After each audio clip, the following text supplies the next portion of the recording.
त्यांनी बरेच अशा गोष्टी बोलल्या. जाताना त्यांचे जे शब्द होते ना मित्रांनो, की मला आता इथं राहायचं नाही, माझ्या मुलाची जाऊन सेवा करायची आहे. म्हणजे एवढे दिवस आपण जी त्यांची सेवा केली हे सगळं मातीत गेलं का? बर, आता मला आठवण व्हायला म्हणून आपल्या घरी चाललोय. कोणाची आठवण होती? घरचे आपलं जातो आपलं. कोणाची आठवण होती?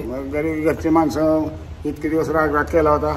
बर, आता आपलं जावं म्हणलं, राग त्याचा बी गेला असेल, हे असेल म्हणून मुलाचा राग गेला असेल. मग तुम्ही रागाच्या भरात घर सोडलं. पैसे तिकीटाला. तर नमस्कार मित्रांनो, बिंग ह्युमन सामाजिक संस्था पंढरपूर.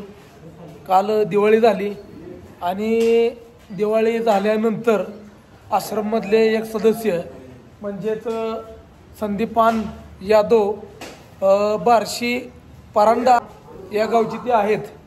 तर त्यांनी म्हणतात की दिवाळी काल झालेली आहे आणि दिवाळी मला माझ्या घरी साजरी करायची इथनं पुढची. तर मला माझ्या मुलाची, माझ्या सुनाची, माझ्या नातवांची आठवण येते. तर मला घरी सोडा, मला जाऊ द्या. तर सर्वप्रथम आपलं जे कार्य आहे की रोडच्या कडेला बेवारस माणूस घेऊन येणे, घरचा शोध लागला तर घरी पाठवणे, त्या माणसाची मानसिकता असली तर ठेवणे, मानसिकता नसेल तर त्यांना त्यांच्या घरी पाठवणे. आणि आपला मेन मुद्दा जो आहे हा मनोरुग्णाचा आहे. रोडच्या कडेला जे मनोरुग्ण असतात त्यांना घेऊन येणे आणि सांभाळणे. तर दिवाळी झाली, कपडे वगैरे घेतले, छान असं सगळं झालं. पण दिवाळीचा दुसरा दिवस म्हणजे आज आहे तारीख 23 तारीख आहे ना, 23 तारीख आहे. तर 23 तारखेला आज जवळपास वाजत आलेले आहेत 12:15. तर त्यांचं असं म्हणणं आलं की त्यांना घरी जायचं आहे आणि त्यांच्या मुलाबाळात सुनत त्यांना दिवाळी साजरी करायची आहे. कारण घरची आठवण यायला लागली म्हणून ते रडत होते आश्रममध्ये. तर म्हणलं रडू काय नका, आम्ही काय डांबून ठेवणारी माणसं नाहीये, तुम्हाला तुमच्या घरी पाठवतो. एक छोटासा व्हिडिओ घ्यावा लागेल.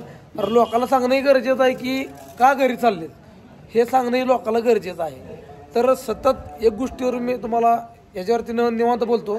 पण तुम्हाला आता सांगतो की ज्यावेळेस रोडच्या कडेनं ह्यांना आणलं होतं तेव्हा मुलाबद्दल बरंच काय बोलले, सुनाबद्दल बरंच काय बोलले, किंवा घरी कधीच जाणार नाही असेही शब्द त्यांचे होते.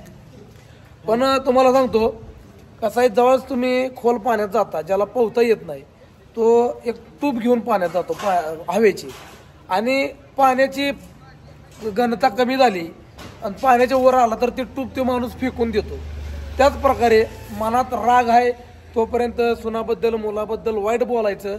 मनातला राग शांत झालं की त्यांचे जाऊन हातपाय पडायचे आणि घरी जायचं. तर आपलं ही लोक अशा प्रकारे वापर करून घेतात आपल्या समाजकार्याचं आणि आपल्या आश्रमचं, की मनात राग आहे तोपर्यंत घर सोडून यायचं, आपल्यापाशी राहायचं आणि मनातला राग शांत झाला की आपल्या घरची वाट धरायची. तर मनोरुग्ण माणसं सांभाळणं हा आपला मेन उद्देश आहे. अशी घरातनं रागानं आलेली माणसं सांभाळणं हे माझ्यासाठी आता इथनं पुढं तर मी करणार नाही. तुम्ही घरातनं रागानं आलाय, तुम्ही तुमचं कुठं जायचं जावा, पोलीस स्टेशनला जावा, पण इथनं पुढं तर रागानं घर सोडलेली माणसं आपण इथं घेणार नाही. फक्त मनोरुग्ण आपल्या आश्रममध्ये असतील. तर मेजर पण आपल्यासोबत आहे, लाईव्ह तुमच्यासमोर व्हिडिओ चालू आहे की त्यांनी घरी जायचं का म्हणतात याचं कारण तुम्हाला देतो. पुढे या. आता दिवाळी वगैरे झाली बरोबर आहे, आता तुमचं काय मत आहे, घरी का जायचं त्याचं कारण सांगा. म्हणजे आता इतके दिवस राहिलो तुमच्यापाशी, तुमची सेवा चांगली झाली आम्हाला. बर, आता मला आठवण व्हायला म्हणून आपल्या घरी चाललोय. कोणाची आठवण होती? घरचे आपलं जातो आपलं. कोणाची आठवण होती? घरी घरचे माणसं इतके दिवस राग केला होता. बर, आता आपलं जावं म्हणलं, राग त्याचा बी गेला असेल, हे असेल म्हणून मुलाचा राग गेला असेल. मग तुम्ही रागाच्या भरात घर सोडलं. त्यावेळेस तुम्ही मला भेटला, तुम्ही तुमच्या मुलाबद्दल, सुनाबद्दल बरेच असे अपशब्द घेतले. आता तुमच्या मनातला राग शांत झालाय, तर आता तुम्हाला वाटतंय घरी जावं. दिवाळी झाली, छान असे कपडे वगैरे घेतले, सण साजरा केला छान असा. पण दिवाळीच्या दुसऱ्या दिवशी म्हणजे काल पाडवा झाला आणि पाडव्याच्या दुसऱ्या दिवशी तुम्हाला वाटतं की तुम्ही तुमच्या घरी जावं. 4 दिवस तुमच्या इथं खाल्लं. बर, आनंदात दिवाळी चांगली साजरी झाली. बरं, आता घरी जायचं. आता आपलं घरी जावं म्हणलं. बरं, जावा. घरी जाण्याबद्दल नाही, पण तुम्ही जे आम्हाला एक लय मोठा अनुभव दिलाय, इथनं पुढं रागानं घर सोडून आलेल्या माणसाला आपण आश्रम मध्ये जागा देणार नाही. फक्त आणि फक्त आपल्या आश्रम मध्ये येडीच माणसं असतील. तुमच्यासारखी रागाच्या भरात घर सोडलेली माणसं आपल्या आश्रम मध्ये नसणार. कारण आपलं वृद्धाश्रम नाहीये किंवा आपण काय कुठलं पोलिसाचं काम करत नाही की त्यांना न्याय मिळवून द्यायचं हे आपलं काम नाहीये. रागानं घर सोडला, राग शांत होईपर्यंत आपला वापर करून घेतला आता राग शांत झाल्यावर आता यांना यांच्या घरी जायचं आहे. तर हे यांचं सत्य तुमच्या समोर आणलेलं आहे. दिवाळी वगैरे उस्तर राहिले आणि दिवाळी झाल्यावर आता ते काय म्हणतात, मुलाचाही राग शांत झाला असेल, माझाही राग शांत झाला आहे, आता मी घरी जातो. तर ज्याला आश्रमात राहायचं नाही त्याला डांबून ठेवणार नाही, त्यांना त्यांच्या इष्टीपर्यंत बसवायचं मी आज काम करणार आहे. तर व्हिडिओ कंटिन्यू वॉच करा. आणि समाजकार्य करत असताना असे बरेच अनुभव आपल्याला भेटत जातात. तर वेळ न घालवता मेजरला गाडीत बसू आणि पंढरपूर बसस्टँडपर्यंत सोडून येऊ. कारण मुलगा तर घ्यायला येणार नाही, त्यांना जाऊन त्यांचे हातपाय पाडावं लागणार आहे, त्याशिवाय त्यांचा मार्ग मोकळा होणार नाही. त्यांना जायचं आहे तर डांबून ठेवायचं आपलं काम नाही. वेळ न घालवता मेजरला सोडायला आपण जाऊया. तर जाण्यापूर्वी सर्व सदस्यांना एक शेवटची भेट घेत आहेत. मित्रांनो,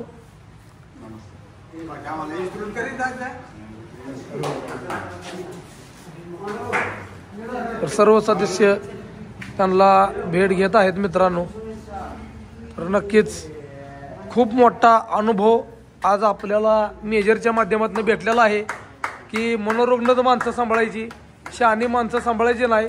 शहाणी माणसं स्वार्थ येईपर्यंत राहतात, स्वार्थ निघला की ते सुद्धा निघले. रामकृष्ण हरी.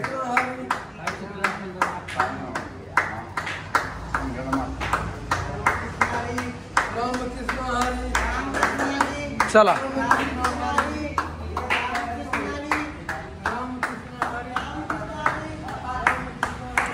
वेळ न घालवता चला गाडी कर चला. वेळ न घालवता मेजरला सोडायला जाऊया आपण. मित्रांनो, बसा, एक मिनिट थांबा, उकडून बसा. तर अशा प्रकारे ते त्यांच्या घरी चालले. इष्टीत बसेपर्यंतच आपलं काम आहे, त्याच्या पुढं काय आपलं काम नाही. ते जसं जातील तसं त्यांचं असेल तसं. चला. तर मित्रांनो, व्हिडिओमध्ये आता आपण चाललोय पंढरपूरला, त्यांना बसस्टँडला गाडीत बसवायला. तर हा जो आपला आश्रम सुरू केल्यापासूनचा खूप मोठा अनुभव आहे की आपण घरातनं भांडणं करून आलेली जाणती माणसं किंवा स्वतः आजारी असलेली माणसं, पायाला जखम असलेली माणसं ही ज्यावेळेस आश्रममध्ये आणतो तसे लोक आपल्याला भला असा मोठा अनुभव देऊन जातात. बरेच जण आहेत त्याच्यामध्ये, तेवारी असेल, प्रक्षाळे असतील, बरेच सध्या परत ते सांगली तासगावचे असतील. त्याच्यामध्ये अजून एक भर पडली मेजरची. घर आपल्याला ज्यावेळेस ते सापडले होते तो व्हिडिओ सुद्धा अजून युट्यूबला आहे. तर त्यांनी त्यांच्या मनात एक त्यांच्या मुलाबद्दल नाराजी मुलाबद्दल होती, त्यामुळे त्यांनी घर सोडलं होतं. तर मुलाबद्दलची नाराजी दूर झाल्यानंतर ते त्यांनी घरी जायचं त्यांचं इच्छा आहे.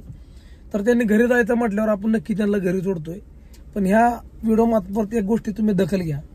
इथनं पुढं तुम्ही जे मला फोन करता, आजोबा आहेत, घरची सांभाळत नाहीत, मुलं सांभाळत नाहीत, अमकं झाले तमकं झाले, त्या गोष्टीसाठी आपण व्हिडिओ म्हणजे येणार नाही. फक्त रोडच्या कडेला कुठे बेवारस अवस्थेत कचऱ्यात मनोरुग्ण असेल तरच आपण त्याचा रेस्क्यू करणार. जाणत्या माणसाचं, शहाण्या माणसाचं किंवा रागानं घर सोडलेल्या माणसाचं रेस्क्यू आपण करणार नाही. या गोष्टीची नक्की दखल घ्या. आता पंढरपुरात चाललोय, त्यांना घरी त्यांच्या गाडीत बसून देऊ. तिथं त्यांची जबाबदारी त्यांची स्वतःची. मेजर आश्रमात होता तोपर्यंत तुमची जबाबदारी माझ्याकडे होती. आता आश्रम सोडले, ही जबाबदारी कोणाची? माझी स्वतःची. रस्त्यात काय बरं वाईट झालं, काय गाडीतनं सुटल्यावर जर काय झालं तर तुमच्यावर तुम्हाला मी इष्टीत बसून देतो, ते विषय नाही. आणि एकदा इष्टीत बसून गेलं तुमची जबाबदारी तुमची स्वतःची. आश्रम त्याबद्दल काय तक्रार? काय नाही, काय सुद्धा नाही. आनंदात दिवस गेलं, घरी आव का कुठं हे कळलं नाही. बरं, आश्रम बद्दल काय तक्रार तुमची? काय सुद्धा नाही. नाही, आश्रम बद्दल काय तक्रार नाही. पण त्यांना घरी जायचं आहे म्हणजे मुलाची आठवण येते. कारण मुलाला पॅरालाइज झालंय असं म्हटल्यापासून ते निम्मे राहिले नाहीत. मुलाची सेवा करतो म्हणते जाऊन. तर नक्कीच त्यांची इच्छा त्यांचं असेल तर असेल, त्यांना जाऊन पंढरपूरला आपण सोडा, एसटीत बसूया. ते घरी जाऊन एक फोन करा फक्त घरी गेल्यावर, बरं का? हा, कार्ड देतो माझं तुम्हाला. आहे का? तरी असं एक कार्ड देतो. घरी जाऊन मला फोन करा. दर राहू द्या, एक घरी जाऊन मला फक्त फोन करा. ठीक आहे. तर चला मित्रांनो, निघूया त्यांना पंढरपूरला सोडे. असेल की नाही, हाय कार्ड त्यांच्याकडे. मी अजून एक दिलं, राहू दे, मला फोन करा घरी पोहोचल्यावर. मित्रांनो, व्हिडिओ कंटिन्यू वॉच करा. पंढरपूरला आपण चाललेलो आहोत आणि मेजरला सोडल्यानंतर नक्कीच एक महत्त्वाच्या विषयावर तुमच्याशी मी चर्चा करणार आहे. तर मित्रांनो, व्हिडिओ कंटिन्यू वॉच करा. चॅनलला नवीन असलं तर चॅनल सबस्क्राईब करायला विसरू नका. आणि कशा प्रकारे समाजकार्यामध्ये अडचणी त्रास होतो हे तुम्हाला नक्कीच बघायला मिळेल. तर कंटिन्यू व्हिडिओ वॉच करा. महत्त्वाच्या विषयावर मी तुमच्याशी नक्कीच बोलणार आहे. तर मित्रांनो, पंढरपुरात येऊन पोचलोय. थोडं ट्रॅफिक जाम आहे पंढरपूरमध्ये. तर बघू, यांना एस टीमध्ये बसून दिलं तर आपली जबाबदारी त्या ठिकाणी संपतीये. ट्रॅफिक जाम असल्यामुळे थोडा वेळ लागतंय पंढरपुरात यायला.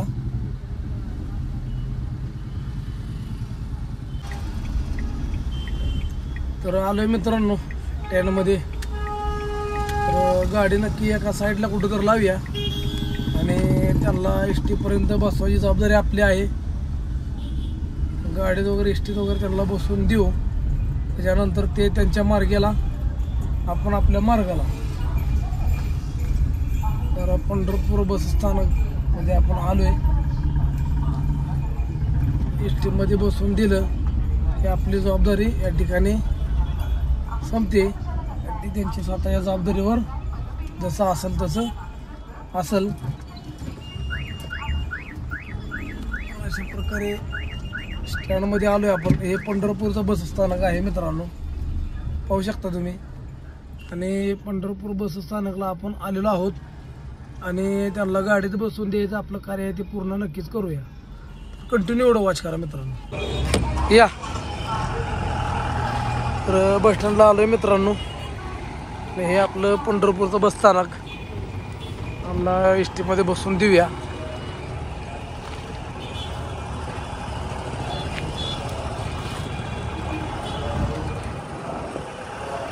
घेतलं सगळं. चला चला. कुठली बारशी गाडी लागते काय? चला.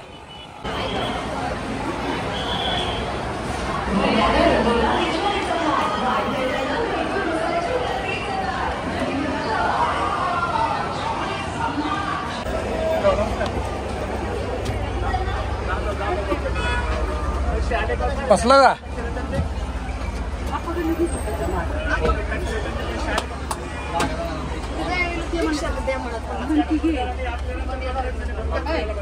तिकडे जास्त आहे पण काय अडचण नाही गाडीला.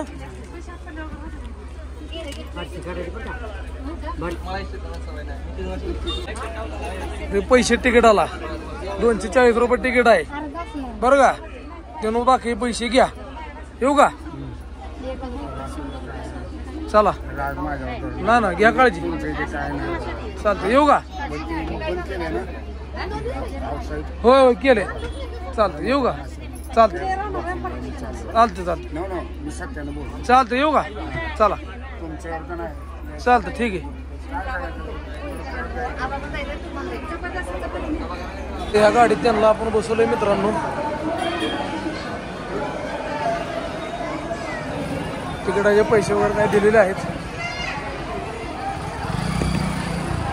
असं गाडीत बसलेत ते.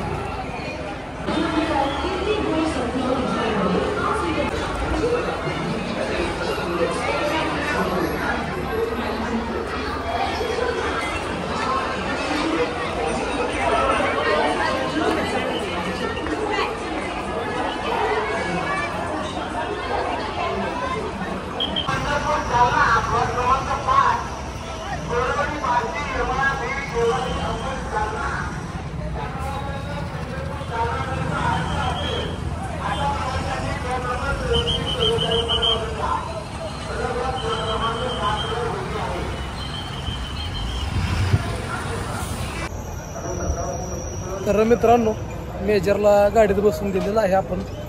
आणि प्रत्येकजण जर आपल्याला असंच अनुभव देत गेला तर हे समाजकार्य कसं व्हायचं तुम्हीच मला सांगा. तर मला ह्या गोष्टीला प्रत्येक वेळेस माझा हाच विषय आहे. असं जर कोण गैरफायदा घेऊन आपलं निघून गेला तर मला ह्या गोष्टीचा लई त्रास होतो मित्रांनो. कारण मेजरनं सुद्धा ज्यावेळेस आले त्यावेळेस काय म्हटले होते, माझं कोणीच नाही, माझं हे झालंय, माझं ते झालंय, मरूस तर राहतो. त्यांनी बरेच अशा गोष्टी बोलल्या. जाताना त्यांचे जे शब्द होते ना मित्रांनो, की मला आता इथं राहायचं नाही, माझ्या मुलाची जाऊन सेवा करायची आहे. म्हणजे एवढे दिवस आपण जी त्यांची सेवा केली हे सगळं मातीत गेलं का? त्यांनी दिवाळी उत्सव चांगलं गोड बोलले, चांगलं राहिले आणि दिवाळीच्या दुसऱ्या दिवशी उठून त्यांनी आपल्यावर असा आश्चर्यजनक जे बॉम्ब फोडला की मला घरी जायचं आहे, कर्म नाही, मुलाच्या पशी जायचं आहे, मुलाची आठवण येते. एवढे दिवस मुलाची आठवण आली नाही मित्रांनो. तर असे जे अनुभव देणाऱ्या लोकांमुळे मला खूप त्रास होतो. त्यामुळे मी हा निर्णय आज घेतोय मित्रांनो की इथून पुढं फक्त मी मनोरुग्ण आश्रममध्ये घेणार. घरी भांडणं करून आलेली, घरी रागानं आलेली ही लोक मी आश्रममध्ये इथनं पुढे घेणार नाही. तुम्ही विनंती आहे, मनोरुग्ण असेल तर मला 10 वेळा फोन करा, मनोरुग्ण नसेल तर मला फोन करू नका. ही तुम्हाला कळकळीची तुमचा एक भाव विनंती करतोय. तर मी जास्त काय बोलत नाही मित्रांनो, माफ करा तुम्हाला.